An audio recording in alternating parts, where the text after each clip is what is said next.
In the heart of the great kingdom of Zuara, where the rivers flowed like silver and the lands were rich with harvest, lived a young woman named Kamali. She was the only daughter of Chief Rudo, a noble and fearless leader, known for his wisdom and strength. Kamali had once lived a life full of warmth and love, but that changed when her mother passed away when she was just a child. Seeking companionship and someone to care for his daughter, Chief Rudo remarried a woman named Sayani. At first, Sayani appeared to be a kind and gentle stepmother, always speaking sweetly to Kamali in front of others. But behind closed doors, her heart was full of hatred and jealousy. She resented Kamali's beauty, intelligence, and the love her father had for her. To the world, Sayani played the role of a caring mother, but in secret, she was plotting something far more sinister. She wanted Kamali out of the way, forever. Chief Rudo, devoted to his duties as a leader, was unaware of the darkness brewing inside his home. He trusted Sayani and believed Kamali was safe under her care. He had no idea that the woman he had married was planning something that would change their lives forever. Behind the walls of Chief Rudo's grand home, Sayani harbored a dark secret. She was not only a cruel stepmother, but also a woman driven by greed and desire. For years, she had been having a secret affair with a man named Fumo, a cunning and ruthless trickster who craved power and wealth. Fumo had no noble blood, no rightful claim to anything great, yet he dreamed of ruling over Zuara. Sayani, blinded by her love for him, was willing to do whatever it took to make those dreams come true. Together, they formed a wicked plan. Kamali was the only obstacle standing in their way. If she were gone, Sayani's own son, Damu, would be the sole heir to Chief Rudo's fortune. With Kamali out of the picture, Sayani and Fumo would have complete control over everything. They whispered their scheme to each other in the dead of night, plotting every step carefully. But getting rid of Kamali would not be easy. She was beloved by many, and Chief Rudo adored his daughter. They needed to act cleverly, so no one would suspect them. Sayani began her plan by spreading rumors. She told the servants that Kamali carried bad luck, that ever since she was born, misfortune had followed the family. She whispered into Chief Rudo's ears, planting seeds of doubt in his heart. She spoke of strange dreams and omens, warning him that Kamali's presence was dangerous to the kingdom. Slowly, people in the household started looking at Kamali differently. Even Chief Rudo, though he loved his daughter, began to wonder if Sayani's words held some truth. One night, Sayani approached Kamali with a warm smile, something she rarely did. She stroked her hair and spoke sweetly, telling her that she had been thinking about her future. She told Kamali that there was an old and sacred ritual that could bring her great blessings. If they performed it together in the deep forest, Kamali's destiny would be bright, and her path would be clear. Kamali, innocent and trusting, felt a flicker of hope. She had always wished for her stepmother's love and approval. Perhaps at last, Sayani truly cared for her. Eager to make peace, Kamali agreed to go. She had no idea that she was walking straight into a deadly trap. The night was dark and heavy with silence as Sayani and Fumo led Kamali deep into the forest. The trees stood tall like silent watchers, their twisted branches swaying in the wind. Kamali followed them without question, her heart steady with hope. She believed that this journey was meant to bless her future, that her stepmother was finally showing her kindness. But with every step, they moved farther away from the familiar paths of the village and into the eerie, abandoned valley known as the cursed lands of Mbara. No one dared to venture into Mbara. The land was dry and lifeless, the soil cracked, and the air thick with an unshakable sense of doom. Tales were told of spirits that wandered these lands, of people who entered and never returned. Kamali shivered, but kept moving forward, trusting Sayani's words. Soon, they reached a clearing where the ground was loose and easy to dig. Sayani turned to Kamali with a gentle smile, her voice soft and convincing. "This is where we perform the ritual," Sayani said. "You must dig into the earth, create a space for your past burdens to be buried. Only then can you welcome a bright future." Kamali, eager to prove herself, nodded and took the wooden shovel Sayani handed her. She drove it into the earth and began to dig. Sweat dripped from her brow as she worked, the cool night air doing little to soothe her growing exhaustion. She did not see the glances exchanged between Sayani and Fumo, the wicked smirks playing on their lips as they watched her unknowingly dig her own grave. Minutes turned into an hour, and the hole grew deeper. Kamali finally stopped and looked up, breathing heavily. "Is this deep enough?" she asked, wiping her forehead. Sayani's smile faded, and Fumo stepped forward. His voice was cold. "Yes, It is deep enough for you. Kamali barely had time to process his words before she saw the change in their eyes. The warmth in Sayani's expression vanished, replaced by cruel satisfaction. Kamali's stomach twisted with fear as the truth dawned on her. She had been deceived. Before she could react, Fumo lunged forward, shoving her toward the hole. Kamali gasped and stumbled, barely managing to keep herself from falling in. "What are you doing?" she cried, her voice trembling. Sayani stepped closer, looking down at her with no hint of regret. "You were never meant to leave this place alive, Kamali. You are nothing but an obstacle, and now you will be buried where no one will ever find you." Panic surged through Kamali's body. She turned to run, but Fumo grabbed her wrist with a crushing grip. She struggled, kicked, and fought, but he was stronger. Kamali screamed, but her voice was swallowed by the empty night. No one would hear her. No one would come. With one final shove, Fumo pushed her toward the grave. Kamali's feet slipped, and she tumbled down into the darkness below. Kamali felt herself falling, her screams lost in the darkness as she tumbled into the grave. She braced for the hard impact of the earth closing over her, but instead, the ground beneath her gave way. A loud crack echoed through the night as the soil crumbled, revealing a hidden cavern beneath the cursed valley. Before she could understand what was happening, Kamali plunged downward, swallowed by the unknown depths below. The fall felt endless. She twisted through the air, her body weightless for a moment before she crashed into something cold and rushing. Water. The shock of it stole her breath, the icy current pulling her into its depths. She fought to surface, her arms flailing as the underground river carried her through the darkness. Rocks jutted out from the cavern walls, and the water roared around her. But somehow, she managed to stay afloat. Every inch of her body ached, but she was alive. Above ground, Sayani and Fumo peered into the grave, expecting to see Kamali's lifeless body at the bottom. Instead, all they saw was a gaping hole, a pit of darkness that had swallowed her whole. The ground had caved in so suddenly that even they were momentarily startled. But as the silence stretched, Sayani smirked and glanced at Fumo. "It doesn't matter," she said, brushing the dirt from her hands. "She's gone. No one will ever find her now." Fumo let out a deep chuckle, shaking his head in satisfaction. "Fate has done the work for us." The two of them turned away, without another glance, their laughter echoing in the empty valley. They had won, or so they believed. Kamali was dead, and now nothing stood in their way. As they disappeared into the night, they never imagined that deep beneath their feet, the girl they had tried to kill was still breathing, still fighting, and soon she would return. The icy water carried Kamali through the darkness, her body weak and battered from the fall. She had no idea where she was or how deep she had sunk beneath the earth. The river's current was strong, dragging her along as she fought to stay conscious. Just when she thought she could no longer hold on, the water slowed, and she felt herself being lifted, strong hands pulling her from the depths. When Kamali opened her eyes, she was no longer in the cursed valley. She lay on a bed of soft animal furs, warm and dry, though her body ached from head to toe. Strange faces hovered above her, their eyes filled with curiosity and wisdom. She was surrounded by people she had never seen before, dressed in garments made of woven fibers, their dark skin painted with sacred symbols. One of them, an elderly woman with piercing eyes and silver hair, leaned closer. "You are lucky to be alive, child," she said, in a calm, knowing voice. "The river has brought you to us. The spirits must have a purpose for you." Kamali soon learned that she had been rescued by the Mshale Clan, an ancient tribe hidden deep beneath the earth. They lived in secret caves, where glowing crystals lit the tunnels, and underground rivers provided them with life. The Mshale were known to few, and legends spoke of their great wisdom, healing powers, and unmatched warrior skills. As Kamali recovered, the Mshale took care of her, treating her wounds with herbs and sacred chants. She was amazed by their way of life, their knowledge of nature, their silent strength, and the respect they showed for all living things. They were not just healers, but also warriors, trained to protect themselves from those who wished to harm them. Over time,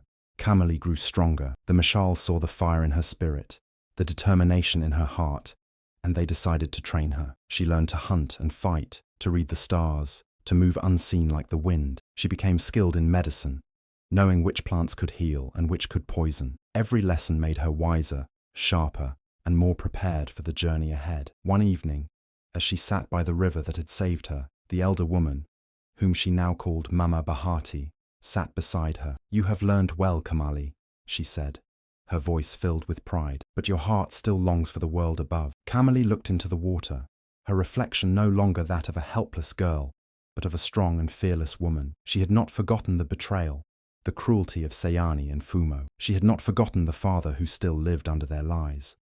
Her hands clenched into fists. "I must go back," she said firmly. "I must set things right." Mama Bahati nodded, as if she had known all along. "Then go, child, and show them that the girl they tried to bury has risen stronger than ever." 2 years had passed since Kamali had vanished into the depths of the earth. The weak and frightened girl who had once been at the mercy of her cruel stepmother was gone. In her place stood a strong, fearless woman, trained in the ways of survival, wisdom, and justice. She no longer moved with hesitation. Every step she took was firm, every decision sharp. The time had come for her to return home and reclaim her place. Dressed in the simple robes of a wandering healer, Kamali walked through the gates of Zuara unnoticed. The people no longer recognized her. Her once soft face had hardened with experience, her posture straight with confidence. She had changed in ways no one could imagine. But as soon as she entered the village, she could feel the air of sorrow. Something was wrong. Kamali soon discovered that her father, Chief Rudo, had fallen gravely ill. The great warrior, who once stood tall and proud, was now weak and confined to his bed.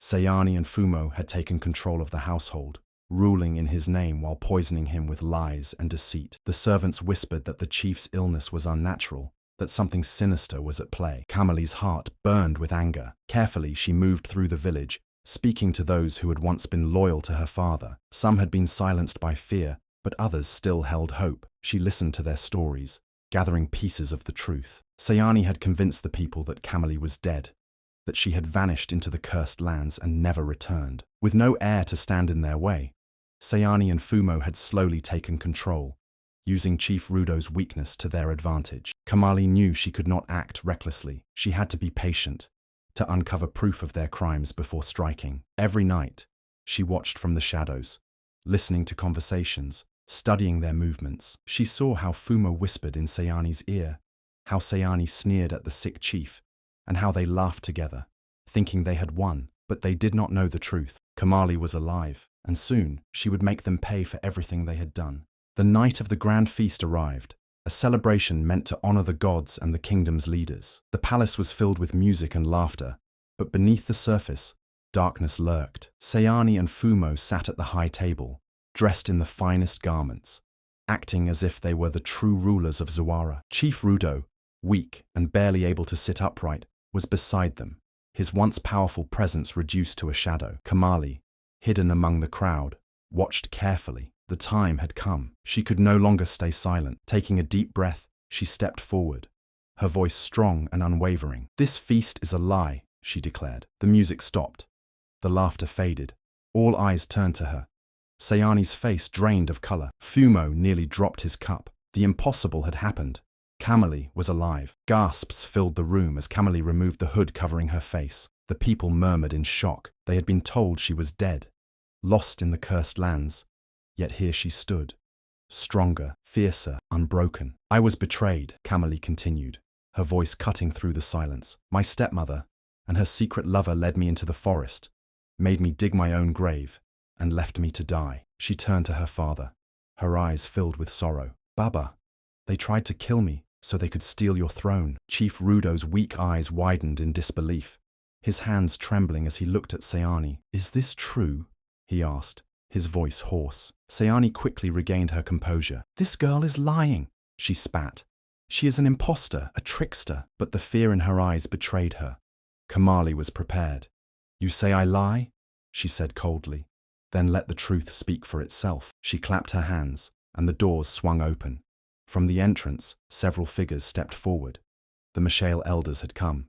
They carried sacred staffs and wore the markings of their ancient tribe. Their leader, Mama Bahati, stepped beside Kamali. "We saved this girl from death," she said. "She has lived among us, and we have seen the truth in her heart." "Sayani and Fumo are traitors." The room erupted in whispers. More voices joined in. Loyal servants who had witnessed Sayani's cruelty, elders who had always suspected her lies, and even the palace guards, who had grown uneasy under Fumo's control. The proof, was undeniable. Chief Rudo, though weak, slowly pushed himself up. His eyes burned with rage. "You poisoned my home, betrayed my trust, and tried to kill my daughter," he growled, his voice gaining strength. He pointed a shaking finger at Sayani and Fumo. "Guards! Seize them!" Panic struck Sayani and Fumo. They tried to run, but the warriors of Zuara blocked their path. The truth had finally caught up to them. There was nowhere left to hide. Sayani and Fumo's faces twisted with terror as the guards moved toward them. They knew there was no escape within the palace, so they did the only thing they could. They ran. Pushing past the stunned guests, they bolted through the grand doors, their fine robes tearing as they stumbled down the stone steps. The villagers outside, already whispering about Kamali's return, turned in shock as the two fugitives dashed through the streets like hunted animals. Sayani's breath came in ragged gasps. "We have to get out of here," she panted, grabbing Fumo's arm. "We can hide in the forest." Fumo, his usual cunning replaced by sheer panic, nodded. They sprinted toward the thick trees beyond the village, blindly rushing into the dark wilderness. But fate had a cruel sense of humor. In their desperation, they had unknowingly entered the cursed lands of Mbara, the very place where they had once tried to kill Kamali. The forest was eerily silent, the air heavy with an unnatural stillness. The towering trees seemed to close in around them, their twisted branches reaching like claws. Sayani's heart pounded. She knew the stories. People who entered this land never returned, but there was no turning back now. "We keep moving," Fumo whispered, but his voice was shaking. They stumbled through the thick undergrowth, their fine shoes sinking into the damp earth. Their once proud escape now looked like the blind fleeing of cowards. Then, without warning, Sayani's foot slipped. She screamed as the ground beneath her gave way, her arms flailing wildly. Fumo lunged to grab her, but his weight only made it worse. The soil crumbled beneath them, and together they tumbled into the darkness below. When the dust settled, the truth became painfully clear. Sayani and Fumo had fallen into a deep pit, the same grave they had once forced Kamali to dig. Now, it was their turn to face the darkness. Back in the village, word spread quickly. The people gathered at the palace, murmuring about what had happened. Some called it fate, others called it divine justice. The elders nodded solemnly. "The spirits have spoken," one of them said. "Evil has returned to where it belongs." No one went to retrieve them. No one dared to step into the cursed lands. Sayani and Fumo had sealed their own fate, and the land had claimed them as its own. The kingdom of Zuara had been shaken by the truth, but now, justice had been served. Sayani and Fumo were gone, swallowed by the very darkness they had tried to trap Kamali in. The people of Zuara, once blinded by lies, now saw Kamali for who she truly was. Not a cursed girl, but a survivor, a warrior, and a leader. Chief Rudo, weak but determined, called for a great gathering in the palace courtyard. The sun shone brightly as villagers, elders, and warriors stood together, waiting to hear the chief's words. With Kamali by his side, he raised his voice for all to hear. "For too long, I was blind to the evil within my own home, but my daughter, Kamali, has shown courage, wisdom, and strength beyond measure. She has not only survived, but has returned to save us all. From this day forward, she is the guardian of Zuara, the protector of our people." A great cheer erupted. Drums beat in celebration. Women ululated with joy. The same people who once doubted Kamali now knelt before her, offering their respect. Kamali, her heart full, knew her journey was just beginning.